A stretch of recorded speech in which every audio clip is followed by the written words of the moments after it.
Bienvenue sur KTV, Kwezi FM, le 106.9 pour un temps de parole toujours en direct à la radio et à la télévision. Elle est avec nous, Zafina, bonjour. Bonjour.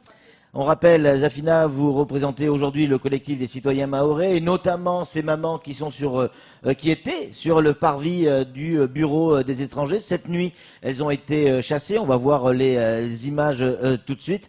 Vous êtes étonné de ça? Ça devait arriver, vous vous en doutiez que ça allait arriver? D'abord, je pense que les mamans n'ont pas encore dit leur dernier mot. Hein. Elles sont encore là. Hein. Ouais.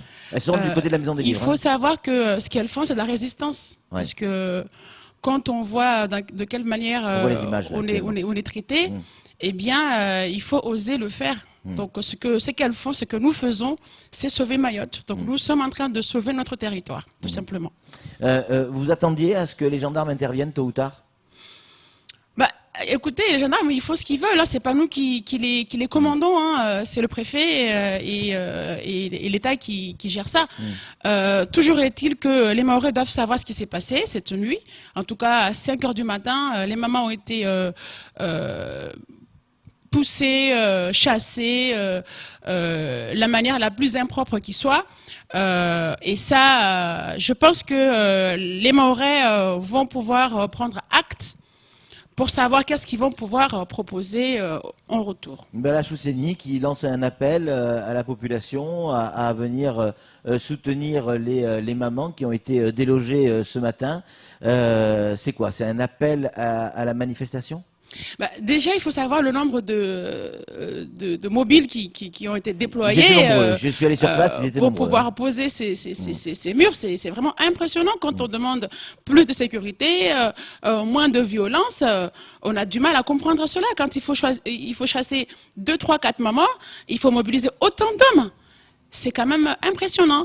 Alors, ce que nos camarades responsables du mouvement ont lancé comme message, ça veut dire beaucoup de choses, tout simplement. Ça ne veut pas forcément dire que les gens doivent venir ici tout de suite, mais il faut mobiliser. Nous devons rester vigilants chez nous, partout, parce que Mayotte est en train de se réveiller, tout simplement. Et maintenant que ces mamans ne sont plus sur le parvis de la préfecture, qu'est-ce qui va se passer? D'abord, il y a une bonne chose qu'il faut quand même souligner, c'est le fait qu'il y a l'unité avec nos élus. Oui. Il faut le dire, il faut le souligner. Ouais. Ça, c'est positif, chose que jusqu'ici, on avait du mal à l'exprimer.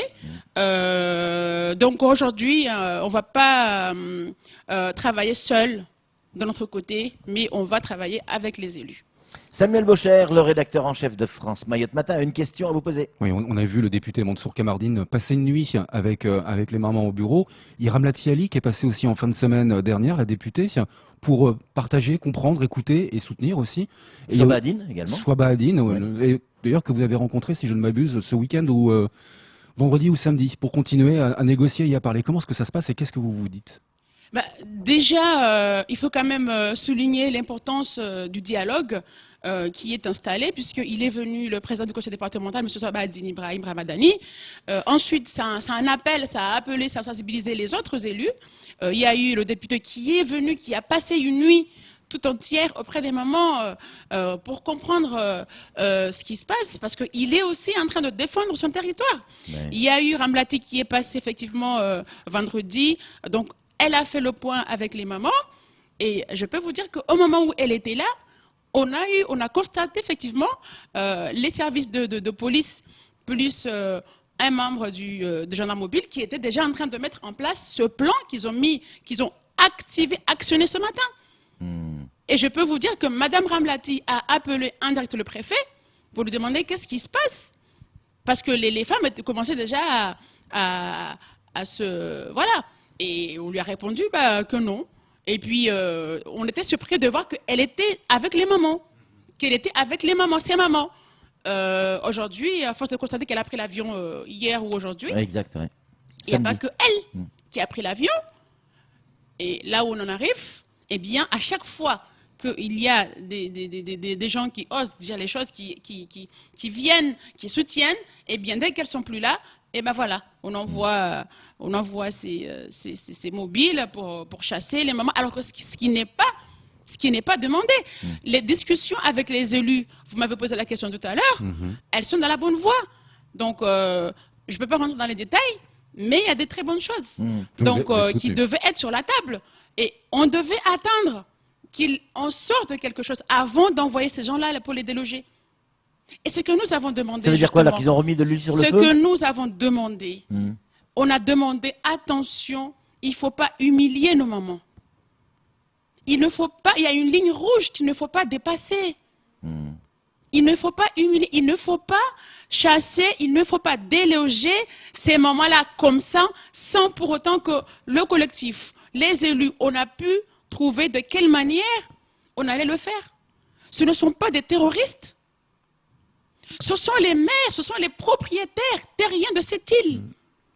Aujourd'hui, qu'on est en train de bafouer leurs droits parce que tout simplement, elles revendiquent leur droit d'exister dans leur propre pays qu'on est en train de remplacer par une autre population qui vit juste à côté.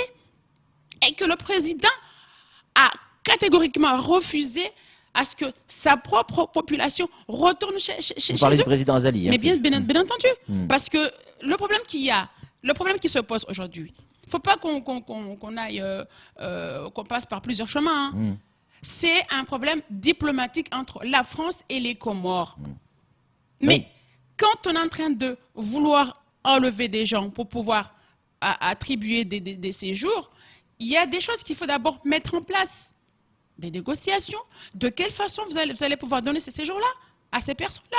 On ne peut pas et on n'accepte pas qu'on donne des séjours d'exception pour Mayotte. Les Mahorais n'en veulent pas. Pourquoi est-ce qu'ils ne peuvent pas aller à La Réunion ou en France métropolitaine? Il y a une chose qui a fait mal aussi aux Mahorais. Lorsqu'il y a eu l'Aquarius qui a voulu accoster à Marseille, il n'était même pas en France, notre cher président, M. Macron. À l'étranger, il a dit haut et fort, il est hors de question que ce bateau rentre à quai à Marseille. Est-ce qu'il s'est exprimé une seule fois pour Mayotte? Il y a combien d'Aquarius qui rentrent à Mayotte tous les 15 jours? Combien? Personne n'est incapable de le dire. Nous, les Mahorais, nous le savons parce que nous les voyons tous les jours dans nos quartiers, dans nos villages. Alors, je vous dis tout simplement que cette ligne rouge a bien été faite et dépassée. Je ne sais pas ce qu'il arrivera. Notre rôle à nous, on a plusieurs casquettes parce qu'on est médiateur, on calme nos mamans, on appelle à la discussion, on va auprès de nos élus, on discute aussi avec le préfet, avec le sous-préfet. Il y a toujours ce dialogue qui est là, qui n'a jamais été rompu. C'est quelque chose qui n'a jamais existé. Il fallait continuer dans ce sens. On n'était pas loin de trouver une solution. C'est ce qu'on avait pu lire ici et là, on sentait qu'il y avait peut-être des solutions. Alors, surtout que qu'est-ce qui s'est passé? Surtout qu'il y a déjà des reconduites à la frontière. Mais bien sûr. Elles se font. Bon, ok, c'est pas des trucs complètement officiels, c'est un peu habillé, mais il y en a quand même quelques centaines qui sont partis. Patrick, c'est pas ça le problème. Des... Combien de fois on renvoie des gens aux Comores et qu'ils reviennent à Mayotte? Ça fait des années de cela. Ce n'est pas parce qu'on renvoie 2-4 bateaux tous les mois et dedans il y a des envois volontaires. Mais nom de Dieu, on est quand même en France. Est-ce qu'on est en Europe, oui ou non? Oui. Est-ce que nos frontières sont contrôlées, oui ou non? Manifestement non. Ben voilà. D'accord? Donc quand on renvoie une dizaine, une cinquantaine de clandestins, ceux qui reviennent le lendemain, ils sont combien? Est-ce qu'ils sont capables de nous le dire, la préfecture? Non. Nous, en revanche, on sait combien ils rentrent. Comment vous expliquez que depuis la métropole, depuis Paris, on a du mal à comprendre ce message, on a du mal à comprendre ce combat? Parce que peut-être que la métropole n'est pas confrontée au même taux d'immigration? La métropole... Pourquoi on n'arrive pas à comprendre? Alors, le problème, c'est que le débat, il est resté figé sur Mayotte. Il n'a pas été amené là-bas au niveau national. Les élus l'ont fait quand même. Camardine l'a dit, Tani l'a dit, ils l'ont tous dit. Je pense que l'État minimise la situation. Il est en train de se dire, ouais, mais bon, il faut savoir ce que vous voulez, et vous les Mahorais. D'accord? Mais ça pour autant qu'il donne les moyens qu'il faut. Vous comprenez? Donc, et puis le débat, jusqu'ici. M. Camardine s'est exprimé. Il faut que le débat aille au plus haut niveau, au sommet de l'État. Il faut que les ministères s'accaparent du sujet, bon sang. Le Quai d'Orsay, qu'est-ce qu'il fait? Il a ses copains aux Comores peut-être. Il se dit, bah écoutez, et puis après tout, vous nous coûtez cher à Mayotte, d'abord les intérêts français. Mais oui, mais Mayotte aussi c'est français. Donc on subit une sorte d'injustice et qu'il faut trouver des solutions. Quand on a parlé la dernière fois qu'il y a des gens, il y a un avocat à qui il fallait absolument qu'il puisse avoir son séjour, je veux bien. Un médecin plutôt. Un médecin, oui. Mais ce sont des dégâts collatéraux, comme on l'a d'aujourd'hui. Qui c'est qui doit prendre les responsabilités dans ce cas-là? Eh bien, il faut qu'on mette la pression à l'État. Faites attention. Il va y avoir des décès. Et qui c'est qui en est responsable? Ça veut dire quoi, il va y avoir des décès? Eh ben, si jamais, parce qu'on nous a pointé du doigt en disant, oui, mais il y a des malades. Oui. Mais ces malades-là, c'est pas nous qui sommes responsables de ces malades-là qui arrivent à Mayotte. Combien il y a des décès aux Comores là-bas? D'accord? Combien il y a de décès? Est-ce que le président comorien, on l'a jamais... comment dirais-je? Est-ce que le président comorien, jusqu'ici, aucun élu français n'a dit, ce gars-là, il faut qu'il soit condamné de ce qu'il fait. Il est en train de tuer sa population. Depuis les Comores là-bas. Eh ben non. On laisse faire, on se dit, bah écoute, tant que sa population puisse respirer à Mayotte, trouver quelque chose à manger, on laisse faire, on laisse faire. Pendant ce temps-là, c'est lui, le coupable. Et on est en train de se demander, parce que ça se fait, hein, les compatriotes comoriens, c'est pas qu'ils ne savent pas, ils ont peur de s'exprimer. Pourquoi? Ah bah, vous savez ce qui se passe au Comores quand tu oses dire la vérité, on te tue. C'est pas franchement une démocratie. Hein. Voilà. Samuel Bocher, le rédacteur en chef de France Mayotte Matin, une question à vous poser, Zafina. Qu'est-ce qui va se passer aujourd'hui? Écoutez, aujourd'hui, c'est quand même triste de le dire, il fallait pas en arriver là. Voilà. On a quand même commencé à discuter, franchement, avec la préfecture, mais on n'accepte pas qu'on vienne pourchasser, chasser, pousser nos mamans de cette manière-là, en pleine nuit. À 5 heures du matin, elles sont en train de dormir. D'accord? Alors que pendant ce temps-là, les malfrats sont en train de traîner dans toutes les rues de Mayotte pour cambrioler, il y a pas plus longtemps que ce samedi, il y a eu un gilet jaune qui s'est fait caillasser. Tout à fait. Blessé à la Je ne sais tête. pas si vous l'avez entendu. Oui, on l'a dit ce matin. Alors qui c'est qui en est responsable? Moi, j'appellerais ce monsieur ou si c'est une dame à porter plainte contre l'État.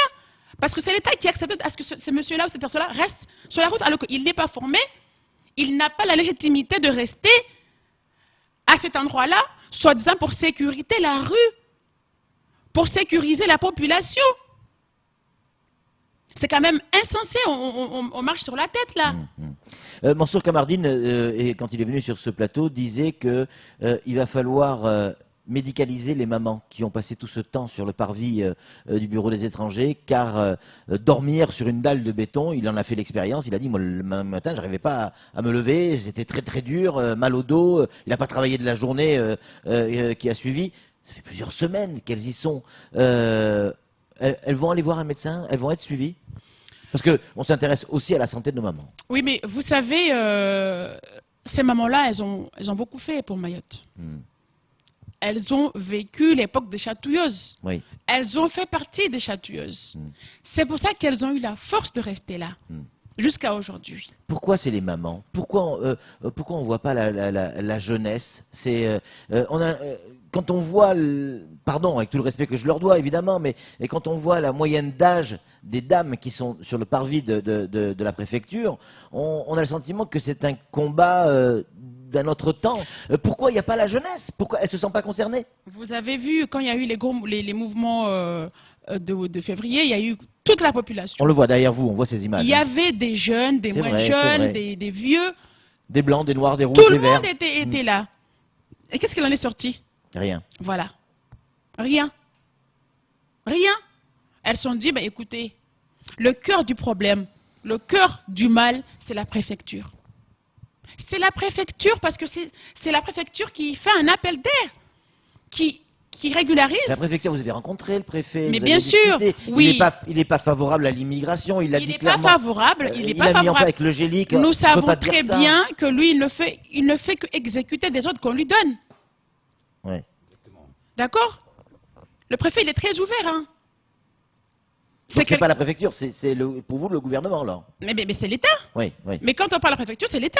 Oui. C'est l'État qui accepte à ce qu'il y ait. Quand vous regardez bien le nombre de séjours qui est livré par mois ou par an, et ça, le coût, c'est des millions et des millions.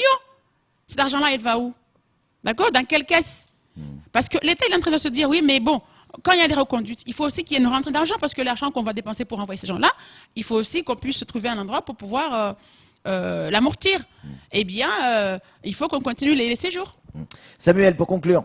Il y a quand même quelques grosses maladresses qui sont commises, j'ai envie de dire, à l'intention, dans la direction de la population mahoraise. Je m'explique. C'est des propos qu'on m'a rapportés et qui font mal au cœur. Quand il y a eu les réfugiés de la place de la République, Médecins du Monde est arrivé pour soigner les personnes qui dormaient par terre. Il y avait une citerne d'eau qui était là pour eux. Quand ce sont les mamans mahoraises qui viennent défendre et prendre position pour défendre le territoire, il n'y a pas Médecins du Monde, il n'y a pas de citerne d'eau. Qu'est-ce que vous en pensez, vous? Eh ben, vous voyez que ici, j'ai pas envie encore une fois de pointer du doigt les associations humanitaires qui sont à Mayotte, parce qu'encore une fois, ils ont une partie de la population qu'elles protègent. Elles ont un rôle à jouer, bien évidemment. Mais bien évidemment, même pour installer des toilettes dignes de ce nom, des toilettes mobiles, c'est nous, le collectif, c'est les Mahorais qui ont payé de leur propre argent. La solidarité qui est là, on ne peut pas l'expliquer.